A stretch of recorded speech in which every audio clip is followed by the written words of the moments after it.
मैं पिस्टल कमरे में छोड़कर आई हूँ और अपने माँ के घर पर बैठकर टीवी देख रही हूँ। हिम्मत है तो खुद को गोली मार लो। ये बात वंदना सिंह अपने प्रेमी विशाल को कहती है। विशाल इसके बाद कई बार कोशिश करता है कि वंदना सिंह से बात हो और वो आत्महत्या करना नहीं चाहता था, लेकिन बार बार फ़ोन करने के बाद भी वंदना सिंह विशाल का फ़ोन नहीं उठाती है, विशाल से नहीं बात करती है। इसके बाद विशाल यह फैसला कर लेता है कि चलो अब खुद को हम ख़त्म कर ही लेते हैं, लेकिन खुद को गोली मारने से पहले उसने एक सुसाइड नोट लिखा और अपने बहन को भेजा। इसके साथ ही उसने ईमेल पर भी सेव करके सुसाइड नोट रख दिया और खुद को गोली मार ली। यह घटना पटना के खगौल की है और ये जो खबर है वो आज की खबर है कि पटना के एक पत्रकार ने खुद को गोली मार ली है, जिसके बाद इस मामले को लेकर काफ़ी हंगामा होता है। पटना के ही एक निजी अस्पताल में पत्रकार का इलाज चल रहा है। घटनास्थल पर पुलिस पहुंचती है और पूरे मामले की अभी वो जांच कर रही है, लेकिन शुरुआती जांच में जो खबरें सामने आई हैं वो खबर आपको चौंका देगी। आपको कहीं ना कहीं प्यार से विश्वास उठ जाएगा कि किस तरह से एक महिला एक पुरुष को फंसाती है, फिर उससे अपना काम निकलवाती है और बाद में प्रेशर डालकर उस पर कहीं ना कहीं सुसाइड करने के लिए वो उसको उकसाती है और फिर मजबूर होकर युवक खुद को गोली मार लेता है। पटना में दैनिक अखबार में काम करते हैं विशाल सिंह। उनका जो उम्र है वो 32 साल है। कुछ साल पहले उनकी मुलाकात वंदना सिंह से हुई थी। वंदना सिंह जदयू पार्टी की नेत्री हैं और ये पेशे से पत्रकार हैं, तो अक्सर जो संबंध होता है पत्रकारों और नेताओं के बीच, क्योंकि दोनों का एक दूसरे से काम रहता है, अक्सर मुलाकात होती रहती है। लेकिन धीरे धीरे करके ये जो मुलाकात है वो काफ़ी ज़्यादा होने लगती है, दोनों के बीच नज़दीकियाँ बढ़ने लगती हैं और फिर दोनों एक दूसरे के प्रेम में आ जाते हैं।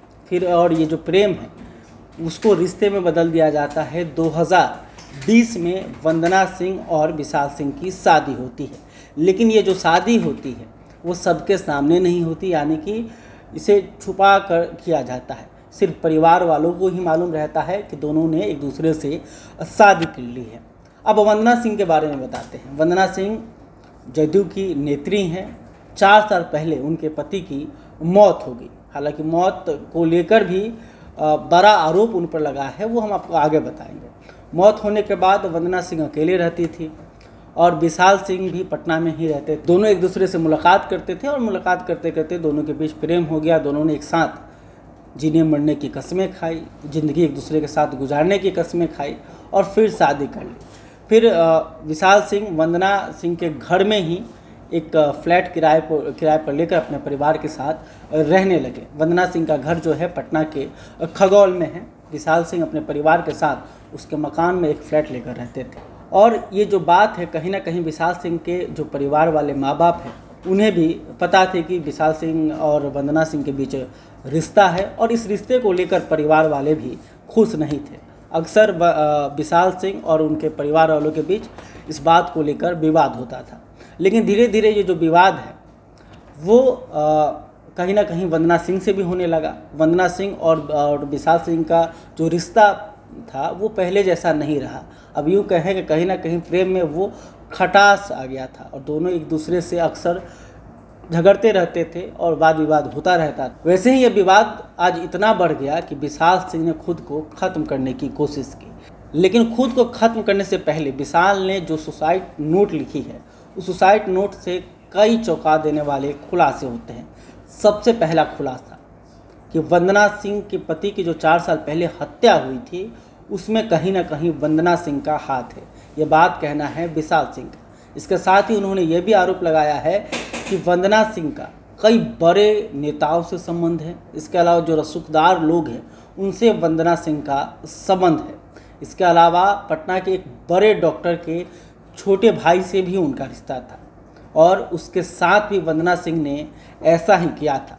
पहले अपना काम निकलवाया और फिर उस पर कहीं ना कहीं आत्महत्या करने का दबाव बनाने लगी, जिसके बाद उस लड़के ने भी खुद को ख़त्म करने की कोशिश की थी, सुसाइड की कोशिश की थी, जिसके बाद उसका जो इलाज है पटना के पारस अस्पताल में चल रहा था और सारा खर्च वंदना सिंह ही उठाती थी।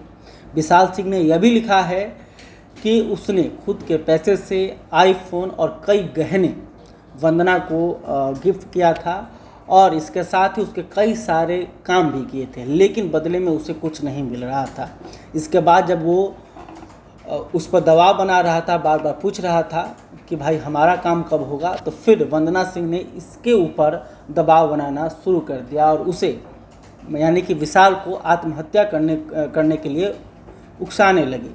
और आज देखिए वो पिस्टल अपने रूम में छोड़ कर जाती है और कहती भी है कि दम है तो खुद को गोली मार लो, अपने माँ के घर पे हूँ, टीवी देख रही हूँ और यहीं पर तुम्हारा न्यूज़ देखूंगी कि जब तुम ख़त्म हो गए।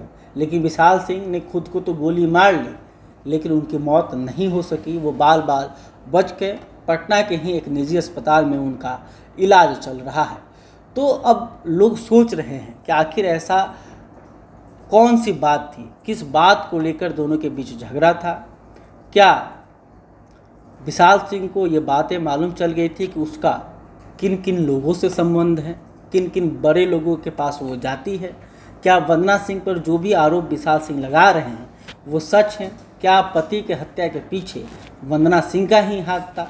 और वंदना सिंह को लेकर जो तमाम सवाल उठ रहे हैं सब जांच के विषय है। अब पुलिस जांच करेगी तभी मालूम चलेगा कि वंदना सिंह पर जितने भी आरोप लगे हैं उसमें कितनी सच्चाई है। आखिर विशाल सिंह और वंदना सिंह के बीच किस बात को लेकर विवाद हुआ था और ये विवाद इतना बढ़ गया कि विशाल ने खुद को ख़त्म करने की कोशिश की। तो कहीं ना कहीं ये चौंका देने वाली खबर है और ये जांच का विषय बनता है कि जांच होने के बाद क्या कुछ सामने आएगा तो हम भी आपको बताएंगे कि इस मामले में आगे क्या कुछ हुआ है, वंदना सिंह पर जो आरोप लगे हैं वो कितना सही है, या फिर इस मामले को लेकर और कोई नया खुलासा होता है, ये भी हम आपको बताएंगे। बहरहाल अभी तक आपने हमारे चैनल को सब्सक्राइब नहीं किया तो तुरंत कर ले। इस खबर को लेकर आप क्या सोचते हैं कमेंट करके बताइएगा। वीडियो फेसबुक पर देख रहे हैं तो हमारे पेज को भी लाइक करें। धन्यवाद।